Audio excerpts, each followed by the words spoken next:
મિત્રો, આજના આધુનિક યુગમાં પતિ પત્ની બંને મહેનત કરે છે. તે બંનેને એકબીજાના આર્થિક ટેકાની જરૂર છે. પણ જો તે નાણાંનો વહીવટ યોગ્ય રીતે કરવામાં ન આવે તો તે આવક ઓછી પડે છે અને પતિ પત્ની સંઘર્ષ કર્યા જ કરે છે. તેથી તમારા નાણાંનો યોગ્ય વહીવટ કરવો બહુ જ જરૂરી છે.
કેમ છો દર્શક મિત્રો?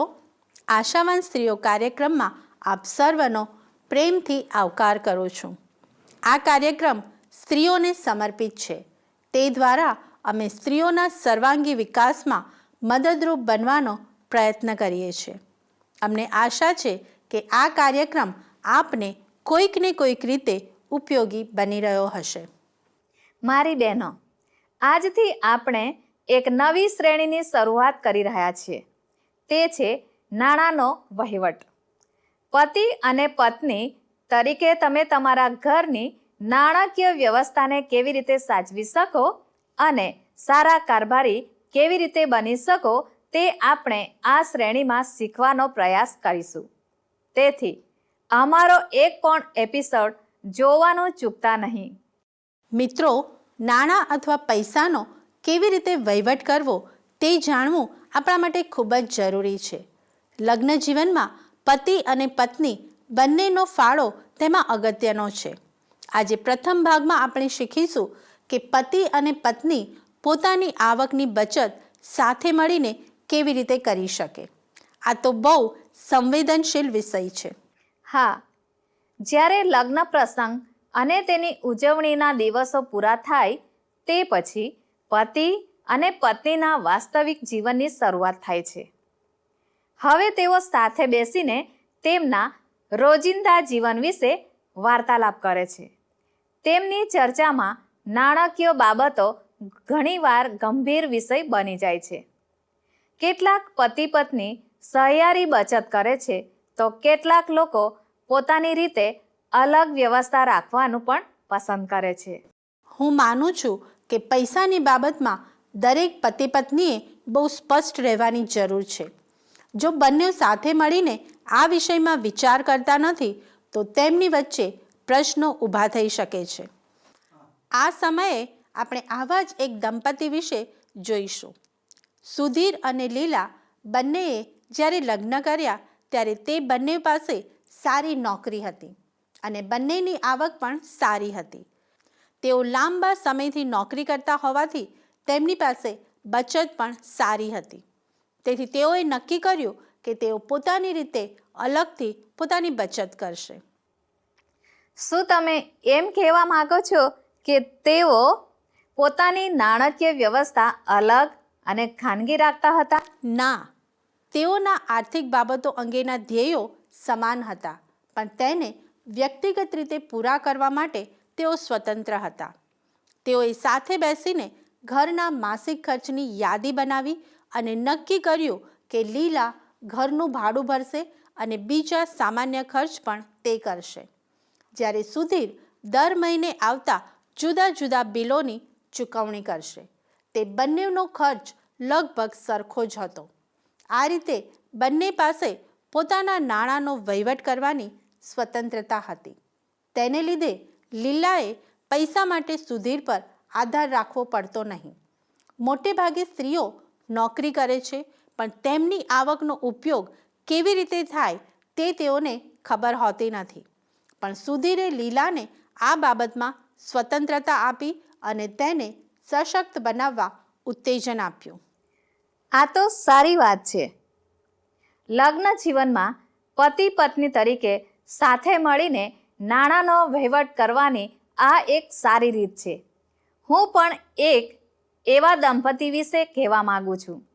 તેઓ સુધીર અને લીલા કરતાં તદ્દન અલગ રીતે નાણાંનો વહીવટ કરે છે. તેઓ પણ બંને નોકરી કરે છે, પણ પૈસાનો વહીવટ સહિયારી રીતે કરે છે. તેઓના બેંકના ખાતા પણ સંયુક્ત છે અને તેઓ આવક અને ખર્ચનો હિસાબ પણ સંયુક્ત રીતે રાખે છે. પૈસાની બાબતમાં દરેક નિર્ણય તેઓ સાથે મળીને કરે છે. તે બંનેમાં નાણાંનો વહીવટ પતિ કરે છે, પણ પત્નીને તેની સંપૂર્ણ માહિતી હોય છે. તેઓ સાથે મળીને ખર્ચ વિશે ચર્ચા કરે છે અને લાંબા ગાળાના પૈસાનું રોકાણ માટે આયોજન પણ કરે છે. મિત્રો, આ પણ બહુ જ સારી વાત છે કે પતિ અને પત્ની સાથે મળીને નાણાંનો વહીવટ કરે અને એકબીજા પર સંપૂર્ણ ભરોસો રાખીને આગળ વધે. તેને લીધે પોતાના કુટુંબ માટે નાણાકીય આયોજન કરવું પણ બંને માટે સરળ બની જાય છે. મારી બહેનો, આપણે બે દંપતીઓના ઉદાહરણો જોયા કે તેઓ કેવી રીતે સમજદારીપૂર્વક પોતાના નાણાંનો વહીવટ કરે છે. બંનેમાં પાયાની બાબત એ છે કે તેઓ કશું એકબીજાથી ખાનગી રાખતા નથી. હા, આ બહુ અગત્યની વાત છે. જ્યારે પતિ અને પત્ની એકબીજાથી કંઈક છુપાવે છે, ત્યારે તેઓ એકબીજા પરનો ભરોસો ખોઈ બેસે છે. તેથી પૈસાની બાબતમાં પારદર્શક રહેવું તે જરૂરી છે. તે સાથે નાણાકીય બાબતમાં સ્ત્રીને પણ સ્વતંત્રતા હોય તે આવશ્યક છે. આજે દરેક ક્ષેત્રોમાં સ્ત્રીઓ નેતાગીરી આપી રહી છે અને નાણાકીય જવાબદારી પણ ઉઠાવી રહી છે. તેથી ઘરમાં પણ આ બાબતમાં તેને પૂરતી મોકળાશ હોય તે આવશ્યક છે. મારી બહેનો, નાણાકીય સ્વતંત્રતાનો અર્થ એ છે કે અન્ય વ્યક્તિ અથવા સંસ્થાની આવક પર આધાર રાખ્યા વગર પોતાની જીવનશૈલીને ટકાવી રાખવી. તેમાં નાણાકીય ખર્ચ કે રોકાણ સંબંધી કોઈને પૂછ્યા વગર પોતાની રીતે નિર્ણય લેવાની સ્વતંત્રતાનો પણ સમાવેશ થાય છે. મોટે ભાગે લગ્ન સંબંધમાં આર્થિક બાબતોમાં પત્નીની અવગણના અને શોષણ થતું હોવાથી આ બાબત બહુ મહત્વની છે. પણ એક પત્ની અથવા સ્ત્રી નાણાકીય બાબતોમાં કેવી રીતે સ્વતંત્ર બની શકે? મારી બહેનો, આ બાબતમાં નાણાકીય આયોજન કરનાર વ્યક્તિઓ અથવા સંસ્થાઓ તમને મદદરૂપ બની શકે. તેઓ તમને નાણાંનું યોગ્ય જગ્યા પર રોકાણ, વીમો, ટેક્સ, નિવૃત્તિ પછીનું આયોજન વગેરે બાબતમાં તમને જરૂરી સલાહ પૂરી પાડે છે. એક પત્ની તરીકે તમારા રોજિંદા ખર્ચ અને ભવિષ્યના આયોજન માટે તપાસ રાખવી જરૂરી છે. કેટલીકવાર નાણાકીય બાબતોને લીધે લગ્ન જીવનમાં મુશ્કેલી પણ આવી શકે છે. તેથી તેવી નકારાત્મક બાબતોની પણ કાળજી રાખવી જોઈએ. સાચી વાત.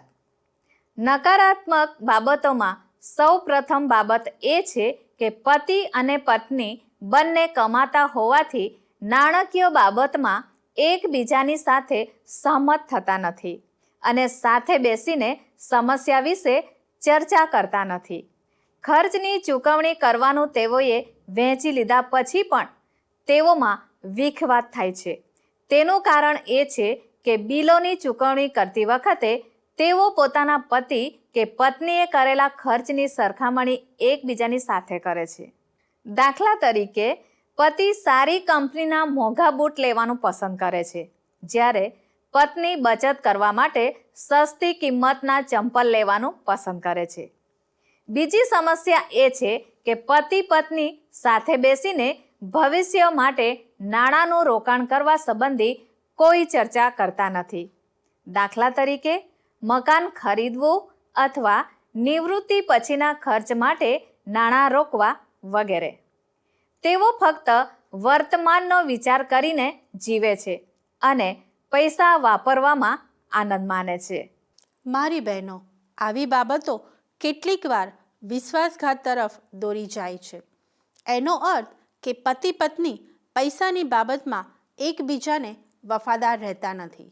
તેમાં પતિ અથવા પત્ની પોતાની સ્વાર્થી ઈચ્છાઓને લીધે એકબીજાથી નાણાં છુપાવીને રાખે છે. તેઓ પોતાના ખર્ચને માટે અમુક પૈસા સંતાડી રાખે છે.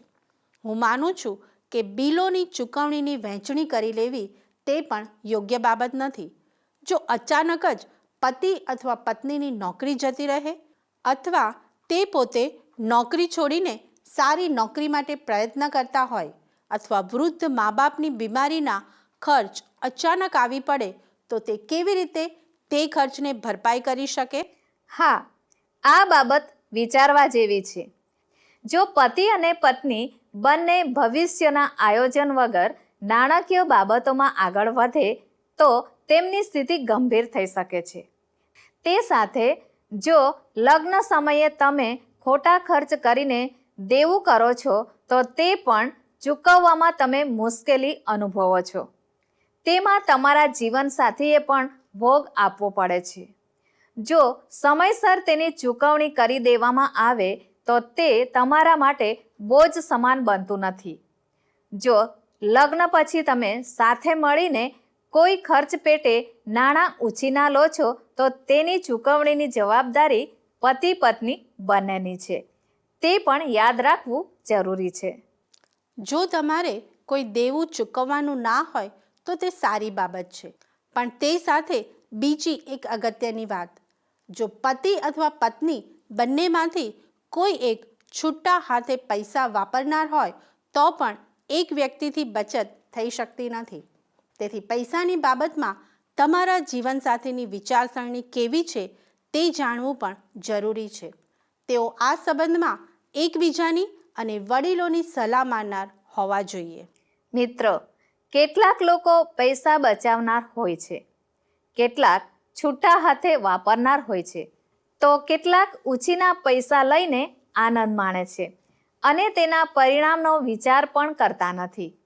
પણ બહુ થોડા લોકો એવા હોય છે જે નાની નાની બચત કરીને ભવિષ્યને માટે રોકાણ કરે છે. આ એવા લોકો હોય છે જેઓની દ્રષ્ટિ ભવિષ્યમાં સ્વનિર્ભર બનવા તરફ હોય છે.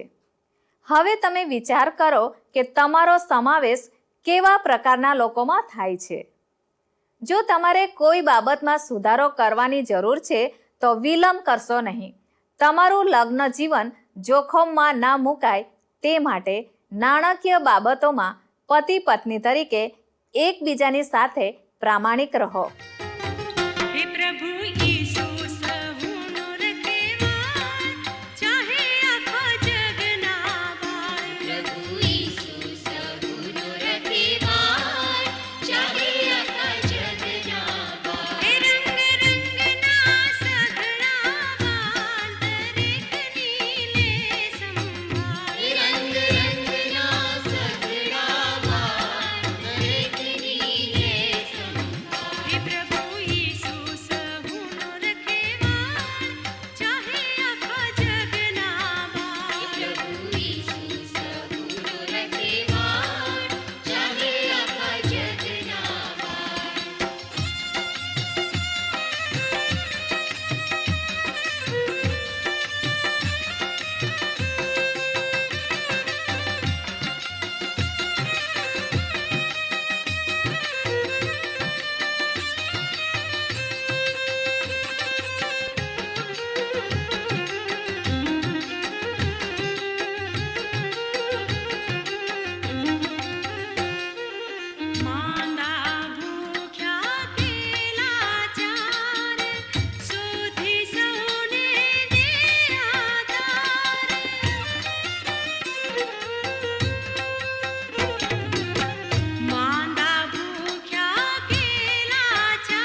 દર્શક મિત્રો, આપ નિહાળી રહ્યા છો કાર્યક્રમ આશાવાન સ્ત્રીઓ.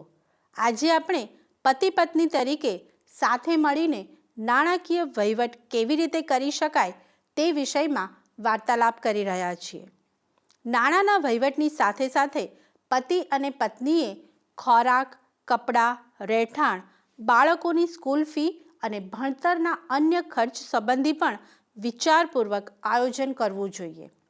વાલી બહેનો, બાળકોની જવાબદારી ખર્ચાળ છે એવું કદી પણ વિચારશો નહીં, પણ અચાનક કોઈ મુશ્કેલી આવે તો બાળકોને કઈ રીતે સાચવવા તે વિશે ચોક્કસ વિચાર કરજો. તમારી વાત સાચી છે. જ્યારે કુટુંબમાં બાળકનો સમાવેશ થાય છે ત્યારે અંદાજિત ખર્ચમાં તરત જ વધારો થઈ જાય છે. બાળકના આગમન પછી પતિ પત્નીની જીવનશૈલી પણ બદલાય છે. તેથી તમારા નાણાકીય આયોજનમાં બાળકના ખર્ચ વિશે વિચાર કરીને તેનો પણ સમાવેશ કરવો પડે છે. તે સાથે જો તમે સંયુક્ત કુટુંબમાં રહો છો તો અન્ય ખર્ચનો પણ સમાવેશ તમારા આયોજનમાં કરવો જરૂરી છે. કેટલીકવાર કુટુંબના લોકોની માંગણીઓ અને ઈચ્છાઓ પૂરી કરવા માટે પણ તમારે સંઘર્ષ કરવો પડે છે. કેટલીકવાર એવું બને છે કે આ બધી જવાબદારી સ્ત્રીના માથે નાખી દેવામાં આવે છે, પણ સ્ત્રી એકલી જ કુટુંબને સાચવવા અને ઘર ખર્ચને ચલાવવા જવાબદાર નથી. સ્ત્રીઓ નોકરી અને ઘર બંને સાચવે છે, પણ તે માટે પતિની મદદની પણ જરૂર પડે છે. જ્યારે તેને પતિ તરફથી થોડો સહકાર અને નૈતિક ટેકો મળી રહે છે ત્યારે તેને પણ કામ કરવાનો અને જવાબદારી નિભાવવાનો આનંદ આવે છે. નાણાકીય જવાબદારી પણ જો પતિ પત્ની સાથે મળીને નિભાવે તો તે કોઈના માટે બોજરૂપ બનતું નથી. જૂના સમયમાં લોકો કહેતા કે પુરુષો નોકરી કરે અને ઘર ચલાવે અને સ્ત્રીઓ ઘર સાચવે અને બાળકોને સાચવે.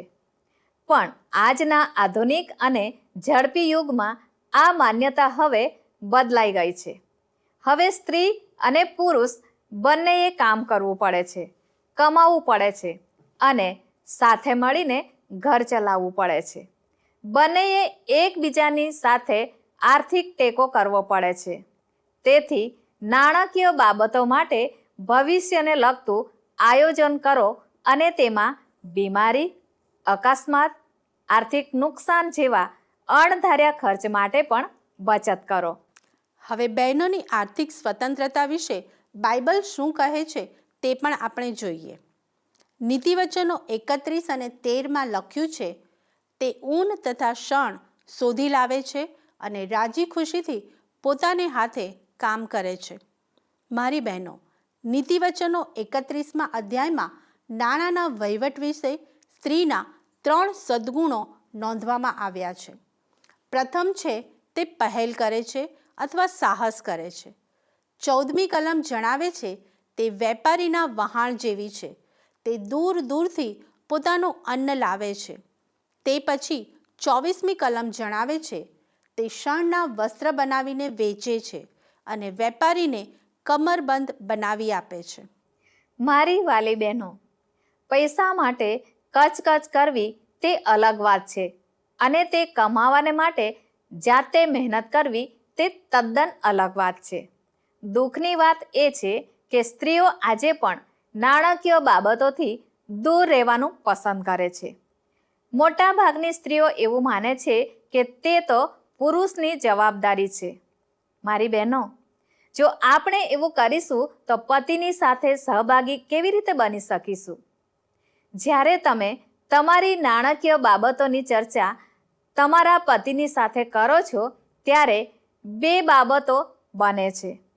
એક, તે તમને નાણાકીય સ્થિતિ અને આયોજન વિશે સભાન બનાવે છે.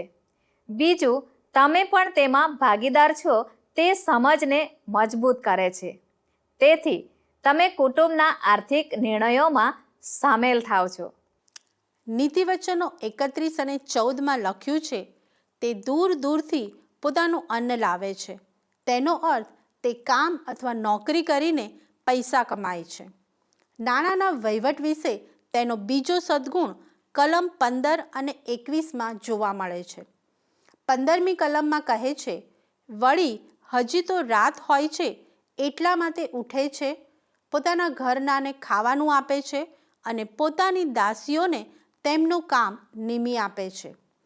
21મી કલમ કહે છે, તેને પોતાના કુટુંબ વિશે હિમનું ભય નથી, કેમ કે તેના આખા કુટુંબે ઊનના કિરમજી વસ્ત્ર પહેરેલા છે. આ વચન સ્ત્રીઓને પોતાના સમયનો સદુપયોગ કરવા ઉત્તેજન આપે છે. સાચી વાત. મોટા ભાગની સ્ત્રીઓ આજે સોશિયલ મીડિયા કે બાહ્ય દેખાવ પાછળ કેટલો બધો સમય પસાર કરે છે. તે સમયનો ઉપયોગ તમે ઘરના કામ માટે અથવા કોઈ રચનાત્મક પ્રવૃત્તિઓ માટે કરી શકો છો. બીજી બાબત અહીં લખી છે કે તે વહેલી ઉઠીને કામ કરે છે. વહેલા ઉઠવાથી તમે દિવસભરના કામનું અને ભવિષ્યનું પણ આયોજન કરી શકો છો. પૈસા અને સમયના સંદર્ભમાં કઈ બાબતો તરફ તમારે તાત્કાલિક ધ્યાન આપવાની જરૂર છે તે શોધી કાઢો. હવે ત્રીજો સદ્ગુણ 16મી કલમમાં જોવા મળે છે. તે કોઈ ખેતરનો વિચાર કરીને તેને ખરીદે છે, પોતાની કમાણીથી તે દ્રાક્ષાવાળી રોપે છે. મિત્રો, દુઃખની વાત એ છે કે વર્તમાન સમયમાં લોકો ભવિષ્યને માટે નાણાંની બચત કરતા નથી. નિવૃત્તિના સમય માટે તેઓ લાંબો વિચાર અને આયોજન કરતા નથી. તે માટે એવું બહાનું આપે છે કે તેઓની પાસે રોકાણ કરવા માટે પૈસા નથી. પણ હકીકત એ છે કે મોટા ભાગના લોકોને ભવિષ્યને માટે બચત કરવા કરતાં વર્તમાનમાં ખર્ચ કરવામાં વધારે રસ છે. વાલી બહેનો, ઈશ્વરે આપણને નાણાં આપ્યા છે, પણ તેનો ઉપયોગ કરવા માટે બુદ્ધિ પણ આપી છે. તેથી સમજદારીથી નાણાંનો ઉપયોગ અને વહીવટ કરીએ. આવો તે માટે ઈશ્વરની સહાય માંગીએ અને પ્રાર્થના કરીએ. સર્વસમર્થ પ્રભુ, આજે અમે નાણાંનો યોગ્ય વહીવટ કરવા વિશે શીખી શક્યા, તે માટે આભાર માનીએ છીએ. તમે અમને નોકરી આપી છે, કમાવાની તાકાત આપી છે અને આવકના સાધનો આપ્યા છે, તે માટે આભાર માનીએ છીએ. પતિ પત્ની તરીકે સાથે મળીને અમારા નાણાંનો યોગ્ય વહીવટ અને ઉપયોગ કરવા અમને મદદ કરો. અમારા ભવિષ્યને માટે બચત કરવા પણ અમને સહાય કરો. ઈસુના નામમાં માગું છું. આમેન. ઈશ્વર કરે છે ઉપકાર, આપણો કરે છે ઉગાર, તે સારો છે, સારો છે સહુકાર. કેમ કે તેની કૃપા, કૃપા, કૃપા, કૃપા, કેમ કે તેની કૃપા ટકી રહેશે સદાકાળ.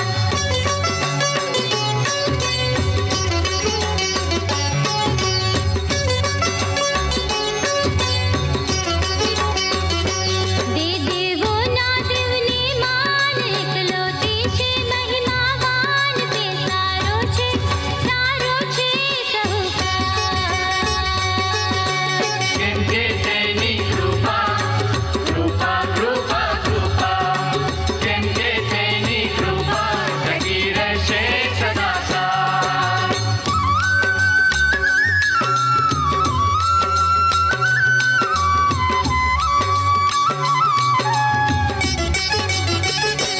સંદા સૃષ્ટિના પ્રભુને, ત્રિલોકના મહાવિભુને, સ્તોત્રો કરો, કરો સહુકાર. કેમ કે તેની કૃપા, કૃપા, કૃપા, કૃપા, કેમ કે તેની કૃપા ટકી રહેશે સદાકાળ.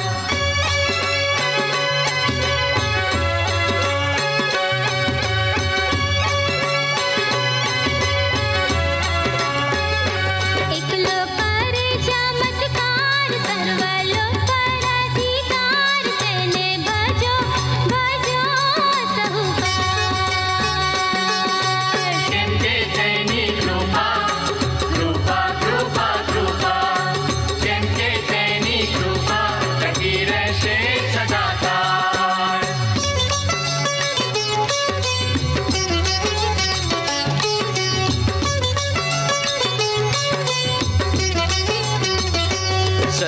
કરતા બુદ્ધિમાન સહુનો રક્ષક સ્તુતિમાન તે સારો છે સહુકાર.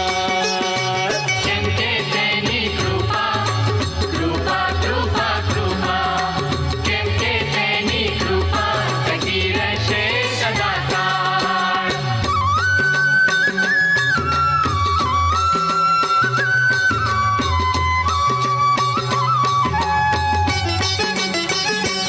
આપણા શત્રુને દંડી લીધા આપણને ખંડી કે તારક છે સહુકાર. કેમ કે તેની કૃપા કૃપા કૃપા કૃપા કેમ કે તેની કૃપા ટકી રહેશે સદાકાળ. પ્રિય દર્શક મિત્રો, પતિ પત્ની તરીકે તમે તમારા નાણાંનો યોગ્ય વહીવટ કેવી રીતે કરી શકો તે આજે આપણે શીખ્યા. તમે તમારા ખર્ચ અને ભવિષ્ય માટેનું આયોજન કરો ત્યારે યાદ રાખો કે આર્થિક બાબતો ગમે ત્યારે બદલાઈ શકે છે. તેથી સમજણપૂર્વક થોડી બચત પણ કરતા રહો, જે તમને સંકટ સમયે કામમાં આવી શકે. આપણે કોઈ સંપૂર્ણ નથી. નીતિવચનો 31માં આપવામાં આવેલા બધા સદ્ગુણો આપણામાં નથી, પણ ઈશ્વરની સહાય અને દોરવણી માંગીને આગળ વધીએ અને પતિને માટે સાચી સહાયકારી બનવાનો પ્રયત્ન કરીએ. મારી આશા અને પ્રાર્થના છે કે ઈશ્વર તમને નાણાકીય બાબતોમાં સ્વનિર્ભર બનાવે અને તમે કુટુંબને માટે નમૂનો પૂરો પાડનાર સ્ત્રી બનો. મારી બહેનો, અમારો સમય હવે પૂરો થાય છે. અમારો આજનો કાર્યક્રમ આપને કેવો લાગ્યો તે અમને જણાવશો તો આનંદ થશે. આપના પ્રતિભાવો મોકલવા માટે અમારું સરનામું નોંધી લેશો.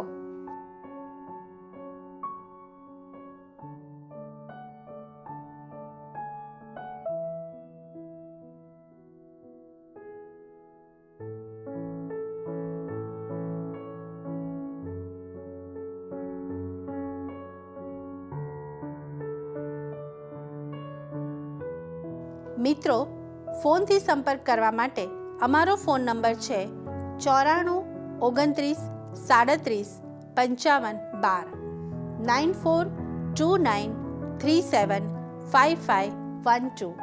આ નંબર પર આપ અમને SMS અથવા વોટ્સએપ પણ કરી શકો છો. ઈશ્વર આપને આશીષ આપે. ધન્યવાદ. શું તમને આ કાર્યક્રમ ગમ્યો? અત્યારે જ અમને મિસ કોલ કરો.